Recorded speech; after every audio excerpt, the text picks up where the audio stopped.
जय श्री कृष्णा। आप सभी को चैत्र मास की कृष्ण पक्ष की एकादशी की ढेरों शुभकामनाएं। आज की वीडियो में हम जानेंगे कि एकादशी का व्रत किस दिन किया जाएगा, एकादशी तिथि किस दिन है, सूर्य के मुख से कब है, द्वादशी युक्त व्रत कब होगा, एकादशी व्रत के पूजन की विधि क्या होगी, कैसे आपको पूजन करना है इस एकादशी का, पापों का हरण करने वाली जिसे पाप मोचनी एकादशी कहते हैं। क्या आप जानते हैं इस दिन माता तुलसी के पूजन का विधान है और वो भी विशेष पूजन का विधान है क्योंकि माता तुलसी पाप हारिणी है। तो एकादशी का जो पूजन है वो सामान्य पूजन नहीं होने वाला है। आपको बताने वाले हैं कि क्या विशेष रहेगा इस एकादशी पूजन में। जैसे कि अन्य एकादशियों में जो आंवला एकादशी है उसमें आंवले की पूजा विशेष विधि विधान से की जाती है। शर्तिला एकादशी में तिलों का महत्व बताया गया है। उससे पहले पूर्ण कुंभ की स्थापना होती है। एक एकादशी जिसमें कलश की स्थापना के बिना व्रत अधूरा माना गया है। तो इसी प्रकार से प्रत्येक एकादशी के शास्त्रों में एक अलग विधि बताई गई है किस प्रकार से आपको किस एकादशी का पूजन करना चाहिए, क्योंकि सभी एकादशियों का जो नियम है वो भिन्न होता है और यही ध्यान देने वाली बात भी होती है। तो आज हम बताएंगे आपको कि आने वाली एकादशी के व्रत का नियम क्या है, कैसे पूजा करनी है, क्या अर्पित करना है, क्या भोग लगाना है, साथ ही पारण कैसे करना है। ये भी बहुत ही महत्वपूर्ण प्रक्रिया होती है क्योंकि पारण के बिना कोई भी व्रत जो है वो अधूरा होता है। तो पारण की विधि क्या होनी चाहिए, किस विधि से आप पारण करें जिससे कि आपको व्रत का पूर्ण फल प्राप्त हो, इसके लिए जो पारण के नियम है उनको जानना आवश्यक होता है। पारण का क्या भोग होना चाहिए, क्या मंत्र होना चाहिए, क्या विधि होनी चाहिए, ये भी एकादशी के अनुसार भिन्न भिन्न होते हैं। तो ये भी हम आपको बताएंगे।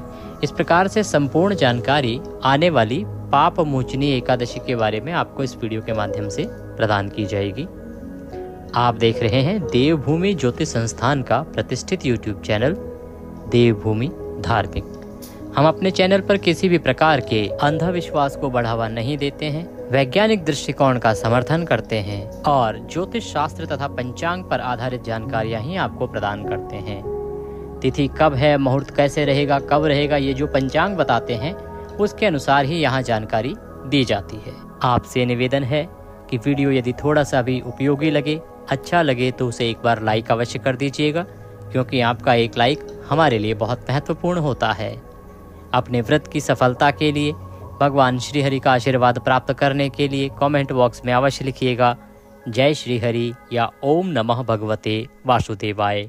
भगवान श्री हरि का यह मंत्र जब भी लिखा जाता है तो उससे एक सकारात्मक ऊर्जा का प्रवाह होता है और वह सकारात्मक ऊर्जा आपके जीवन में सकारात्मक परिवर्तन लेके आती है। इसीलिए आपको अवश्य ही लिखना चाहिए। आइए जानकारी आरंभ करते हैं। प्रिय भक्तों, जैसा कि आप जानते हैं कि जो आने वाली एकादशी होगी वो एकादशी होगी चैत्र मास की, अर्थात चैत के महीने की कृष्ण पक्ष की एकादशी। और ये एकादशी मार्च के महीने, अंग्रेजी महीनों के अनुसार मार्च की जो एकादशी है ये अंतिम एकादशी होगी मार्च। अगर हिंदी संवत के अनुसार बात करें तो इस संवत की यह अंतिम एकादशी होने वाली है। क्यों? क्योंकि चैत्र के शुक्ल पक्ष से नवरात्रि आरंभ हो जाएगी और साथ ही नया संवत आरंभ हो जाएगा। ये पंचांग अब पूर्ण होना जा रहा है। जो पंचांग हमारा चल रहा था ये अब पूर्ण होने जा रहा है। इस पंचांग की यह अंतिम एकादशी आ रही है। इसके बाद नए पंचांग में जो कि शुरुआत होगी नवरात्रि के साथ, तो अगली एकादशी आएगी। पाप मोचनी एकादशी की महिमा कुछ इस प्रकार बताई गई है कि यदि मनुष्य इस एकादशी का संपूर्ण विधि विधान से एक व्रत कर लेता है तो उसके 7 जन्मों के सभी पाप कर्म नष्ट हो जाते हैं। अब सवाल आता है कि क्या सच ऐसा होता है? फिर तो मनुष्य एक व्रत करेगा, सारे पापों से छुटकारा मिल जाएगा। हाँ, सच ऐसा ही है। पुराण बताते हैं, कथा बताती है कि इस एकादशी के व्रत की महिमा अधिक है और ये आपके पापों को एक व्रत से ही धो देती है। शर्त यह है कि व्रत को पूर्ण नियम के अनुसार किया जाना चाहिए। केवल एक दिन भूखा रह लेना ही एकादशी का व्रत करना नहीं होता है। एकादशी का जो व्रत है वो 3 दिन का अनुष्ठान होता है। व्रत के एक दिन पहले अर्थात दशमी तिथि, एकादशी तिथि और द्वादशी को पारणा तक ये 3 दिन का विधान है। 3 दिन का संयम है, उसके बाद ही आपका व्रत पूर्ण होता है। अगर आप इसके अनुरूप व्रत कर पाएंगे तो आपको अवश्य ही उत्तम फल प्राप्त होगा। लोग हमसे कहते हैं कि पंडित जी आप कहते हैं इस एकादशी का एक व्रत इतना अधिक फलदायी है, एक व्रत आपको सभी पापों से मुक्ति दिला देता है, फिर तो मनुष्य खूब पाप करेंगे और कहेंगे एक एकादशी करके धो लेंगे। देखिए ऐसा नहीं होता है। यदि कोई इस उद्देश्य से पाप कर लेता है कि हम तो एकादशी का व्रत करके सारे पाप नष्ट करवा लेंगे या धो लेंगे, तो वह दोष का भागीदार बनता है और पाप का भागीदार बनता है, क्योंकि ये तो एक प्रकार से भगवान के साथ छल हो गया ना। ये तो ऐसे हो गया कि आप भगवान को ही बेवकूफ़ बनाने का प्रयास कर रहे हैं। क्या आपको नहीं लगता कि भगवान सब जानते हैं? इसीलिए एकादशी व्रत से जो पापों का नाश होता है वो उन पापों का होता है जो कि अनजाने में होते हैं। अनजाने में की गई गलतियों को एकादशी धो देती है। तो अब बात करते हैं आने वाली एकादशी की, कि आने वाली एकादशी की पूजा का क्या विधान है, कैसे पूजन करना है, और फिर बात करेंगे पारण की। तो एकादशी के जो नियम हैं वो दशमी तिथि से आरंभ होते हैं और दशमी तिथि को आपको कुछ विशेष नियमों का पालन करना चाहिए। उनमें से प्रमुख है कि हरी पत्तेदार सब्जियां नहीं खानी चाहिए, मसूर की दाल नहीं खानी चाहिए, चने की दाल नहीं खानी चाहिए, शहद का प्रयोग भी वर्जित बताया गया है। एकादशी का व्रत जिस दिन आप कर रहे हैं उस दिन आपको सूर्योदय से पहले उठना चाहिए। उठने के बाद स्नान आदि करके स्वच्छ वस्त्र धारण कीजिए और अपने पूजन स्थल पर जो सामग्री है पूजा की उसको एकत्र कीजिए। सारी पूजा की सामग्री एकत्र करने के बाद ही आपको पूजा के लिए बैठना चाहिए और पूजन आरंभ करना चाहिए। पूजा की सामग्री में आपको क्या एकत्र करना है, आइए वो एक बार नोट कर लीजिए, जिससे कि आप सारी सामग्री इकट्ठी कर सकें। सबसे महत्वपूर्ण पूजा की सामग्री में भगवान श्री हरि की तस्वीर या प्रतिमा आपके पास होनी चाहिए। इस एकादशी पर तुलसी माता के पूजन का विशेष विधान है। पूजन कैसे करना है वो आपको आगे बताएंगे। तो तुलसी का पौधा आपके पास होना चाहिए, तुलसी का गमला आपके पास होना चाहिए। सभी सनातनी भाई बहन आज के समय में तुलसी तो रखते ही हैं, तो तुलसी आपके पास होंगी, तुलसी माता का गमला आपके पास होगा। रौली, मौली, पान, सुपारी, लौंग, इलायची, धूप, दीप, नैवेद्य भोग लगाने के लिए आप कोई भी मिठाई ले लीजिए। मखाने की खीर का भोग भी श्री हरि को लगाया जाता है। इसके अतिरिक्त कुछ ना हो तो फल या मिश्री से भी आप नैवेद्य अर्पित कर सकते हैं। इत्र रख लीजिएगा, जनेऊ अवश्य ले लीजिएगा। जनेऊ के अतिरिक्त एक लोटा चाहिएगा तांबे का, जिसमें हम शुद्ध जल भरेंगे। तो जल भरने से पहले उसमें थोड़ा सा गंगा जल या त्रिवेणी का जल डाल लीजिएगा, उसके बाद उसमें शुद्ध जल भर लीजिएगा। चौकी अगर हो तो चौकी रख लीजिएगा। पीला वस्त्र अगर मिल जाए तो बहुत उत्तम है, वह भी ले लीजिएगा। ये सारी सामग्री एकत्र कीजिएगा। एकत्र करके आसन लगा के और अपने पूजा स्थल पर बैठ जाइएगा। अब इसमें पूजा के स्थान जो है वो दो हो सकते हैं। एक तो वो जहाँ पर आप पूजन करते हैं घर में भगवान श्री हरि विष्णु का या अन्य जो भी पूजा पाठ करते हैं वहाँ पे।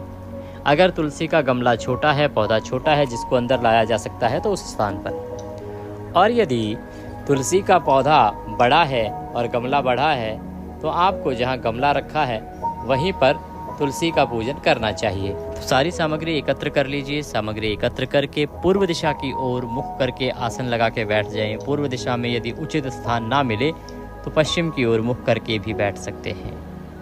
आसन लगा के बैठ जाइए। जो लोटा है ना जिसमें आपने जल भरा है उसमें एक पुष्प रखिए, या तो कुशा आपके पास होती है तो कुशा उसमें डालिए। और जो पूजा सामग्री आपने रखी हुई है, पूजा का सामान रखा हुआ है, जो स्थान जहाँ पर भगवान की स्थापना करनी है, पूजन करना है, उस सभी जगह पर जल का छिड़काव करेंगे। लोटे में जो जल है उसमें पुष्प डुबोइए और उस पुष्प से फूल से छींटे दीजिए सभी जगह पर। हम मंत्र यहाँ से पढ़ते हैं। ओम पवित्र हो अपवित्रांग सर्वांग वस्तांगतो विवाम यह स्मरेत पुंडरीकाक्षम सवयंतरः शुचियो। इस प्रकार से आपने सारी सामग्री का शुद्धिकरण किया है, स्थान का शुद्धिकरण किया है, सभी जगह का शुद्धिकरण किया है। शुद्धिकरण करने के बाद अब आपको भगवान की स्थापना करनी है। भगवान की स्थापना करने के लिए चौकी है यदि आपके पास तो चौकी को बिछाइए। चौकी के ऊपर पीला वस्त्र बिछाइए और उसके बाद भगवान को आसन देने के लिए जहाँ तस्वीर आपने रखनी है या प्रतिमा आपने भगवान की रखनी है उस स्थान पर पुष्प रखिए, इस भाव से कि भगवान हम आपको आसन दे रहे हैं, आप इस आसन पर विराजमान हो। भगवान की प्रतिमा को उस पर स्थापित कर दीजिए। तस्वीर है तो तस्वीर को रख दीजिए, स्थापित कर दीजिए। इसके बाद माता तुलसी को आपने स्थापित करना है। माता तुलसी का जो गमला है उसके नीचे भी पुष्प रखिए और माता तुलसी से निवेदन कीजिए कि हे माता तुलसी, हम आपको आसन दे रहे हैं, आप कृपया इस आसन पर विराजमान हो और हमारी पूजा स्वीकार करें। इस प्रकार माता तुलसी की स्थापना कर दी। अब आपको दीपक की स्थापना करनी है। जो दिया होता है ये साक्षात अग्निदेव होते हैं, क्योंकि ये हमारी पूजा के साक्षी देव हैं। तो अग्निदेव या दीपक के लिए भी पुष्प रखिए आसन के रूप में और उसके ऊपर दीपक को रख दीजिए और धूप भी स्थापित कर दीजिए। इस प्रकार से आपने भगवान की स्थापना की है। अब सवाल आता है, यदि किसी के पास लकड़ी की चौकी ना हो तो वो क्या करें? तो वो पृथ्वी पर रखकर भी पूजन कर सकते हैं।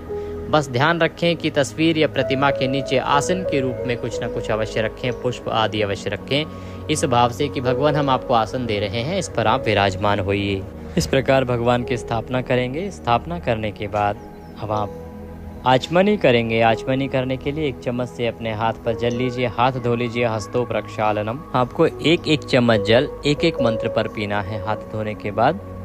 तो सबसे पहले हाथ धो लीजिए एक चम्मच से जल लेके। अब एक चम्मच जल अपने हाथ पर लीजिए। ओम माधवाय नमः पी जाइए। ओम केशवाय नमः जल लीजिए, पी जाइए। ओम नारायणाय नमः जल लीजिए, पी जाइए। ओम ऋषिकेशाय नमो नमः। हस्तो प्रक्षालनम। हाथ धो लीजिए।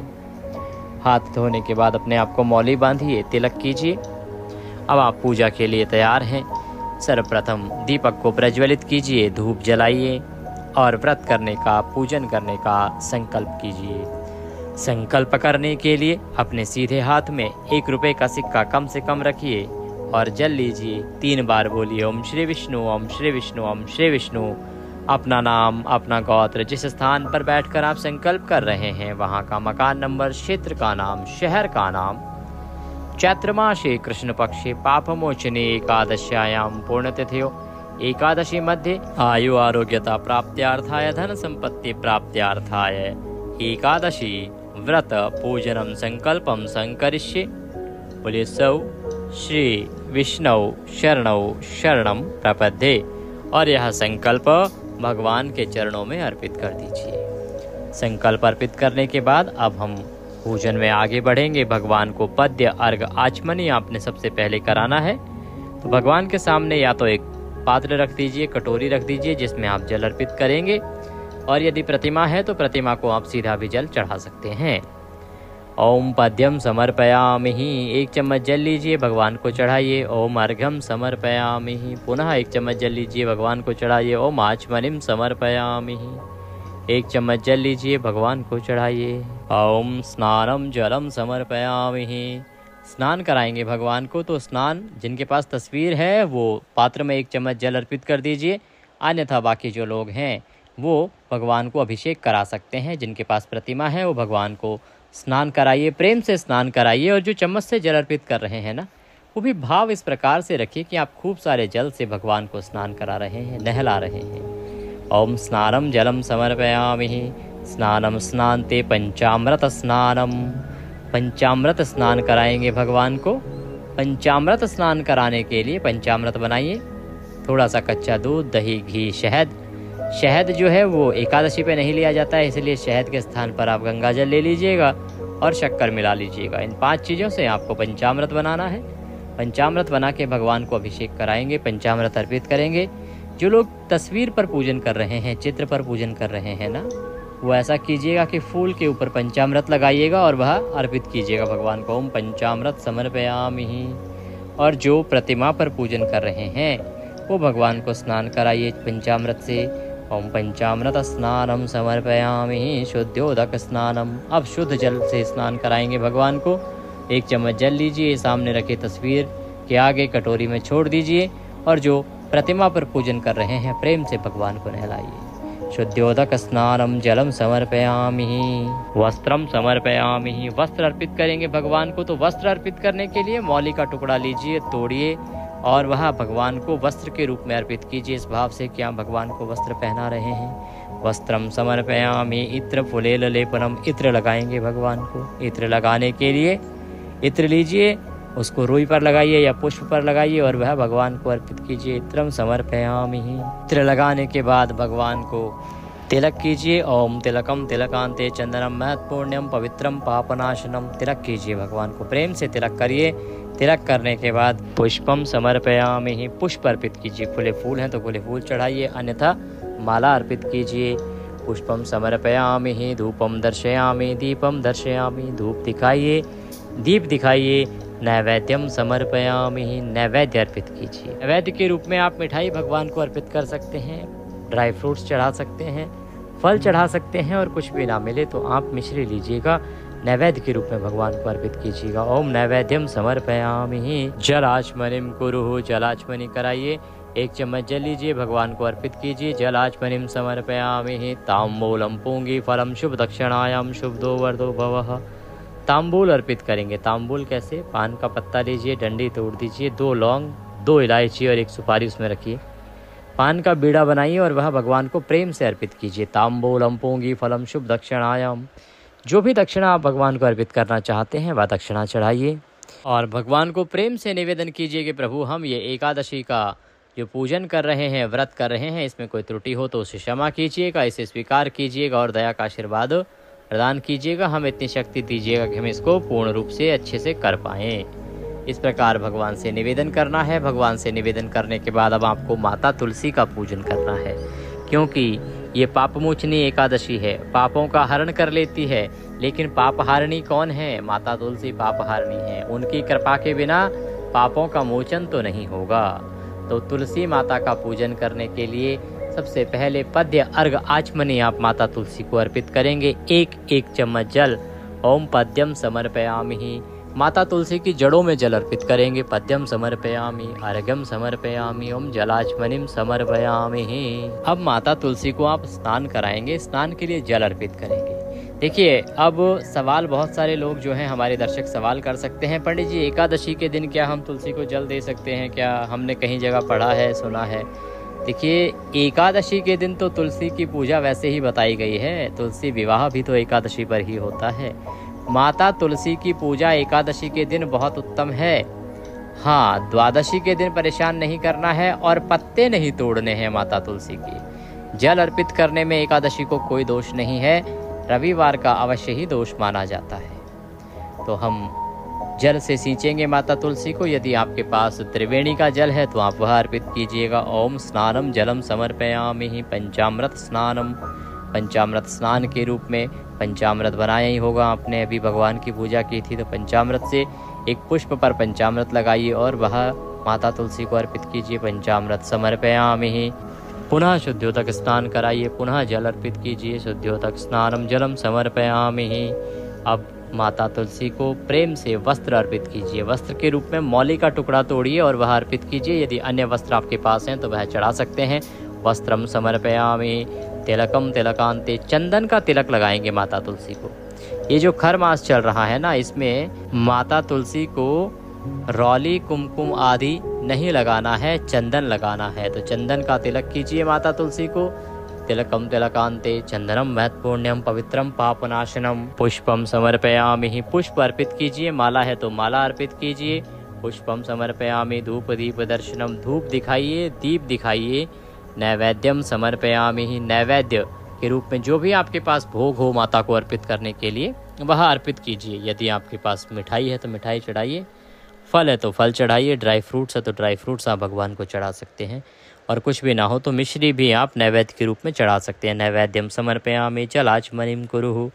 जलाचमनी कराएंगे। 1 चम्मच जल लीजिएगा, भगवान के सामने रखे पात्र में छोड़ दीजिएगा। इस प्रकार से जलाचमनिम समर्पयामि। जलाचमनी आपने माता तुलसी को कराई है। ताम्बूलम पूंगी फलम शुभ दक्षिणायाम शुभदो वरदो भवः। ताम्बूल के रूप में पान का पत्ता लीजिए, उसके 2 डंडियाँ तोड़ दीजिए, 2 इलायची, 2 लौंग, 1 सुपारी रखिए और पान का बीड़ा बनाइए और वह पान का बीड़ा माता तुलसी को अर्पित कर दीजिए। ताम्बूलम पूंगी फलम शुभ दक्षिणायाम शुभदो वरदो भवः। तुलसी माता को जो भी दक्षिणा आप अर्पित करना चाहते हैं, द्रव्य राशि अर्पित करना चाहते हैं, वह राशि अर्पित कीजिए और माता तुलसी से बारंबार निवेदन कीजिए कि हे माँ तुलसी, इस पूजा को स्वीकार कीजिएगा और हमें शक्ति दीजिएगा कि हम सफलतापूर्वक इस व्रत को अच्छे से कर सकें। इस प्रकार से हाथ जोड़ के निवेदन करना है माता तुलसी को।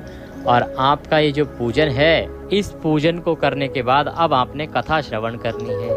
कथा जो सही कथा हो एकादशी की वही सुनिएगा। YouTube पर बहुत से चैनल किसी भी एकादशी को, किसी भी एकादशी की कथा को किसी भी नाम से चला देते हैं, इसीलिए सही कथा का श्रवण किया जाना आवश्यक है। चैनल पर अगर आप नए हैं तो चैनल को सब्सक्राइब कर लीजिए, क्योंकि एक प्रतिष्ठित ज्योतिष संस्थान का चैनल है। यहाँ पर हम सही एकादशी की सही कथाएं ही सुनाते हैं, जो पुराणों में वर्णित होती है, जो पुस्तकों में लिखी होती हैं। साथ ही हम आपको जो जानकारी देते हैं वो भी पंचांग पर आधारित होती है।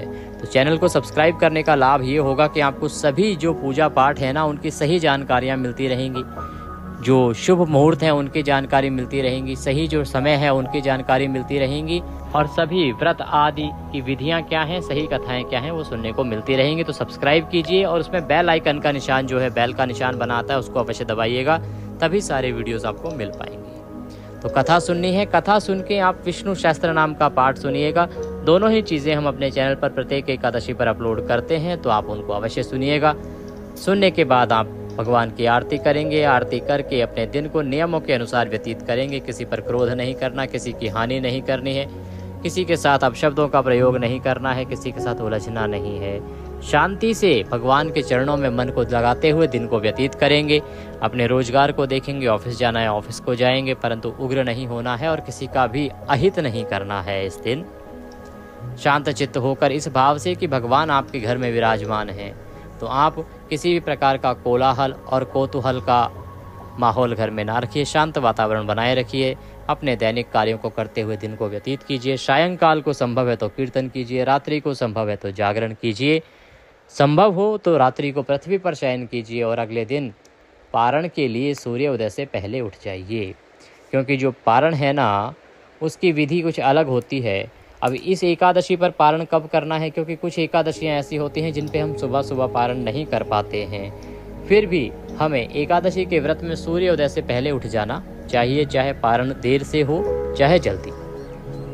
स्नान आदि कीजिए, स्नान आदि करके स्वच्छ वस्त्र धारण कीजिए, और भगवान के पारण की पूजा के लिए आपका जो पारण पूजन स्थान है, जहाँ पर आपने एकादशी का पूजन किया है ना, वहीं पर आकर आसन लगा के बैठ जाएं।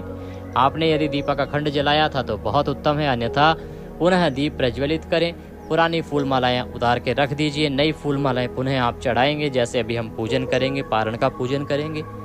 पारण का पूजन करने के बाद पारण के पूजन में पुष्पांजलि एक आवश्यक प्रक्रिया है, वो की जाएगी, और फिर आपको बताया जाएगा पारण जो है कब करना है, कैसे करना है। देखिए, पारण की जो पूजा है उसमें सबसे पहले भगवान को वही पद्य अर्घ आचमनी आप अर्पित करेंगे।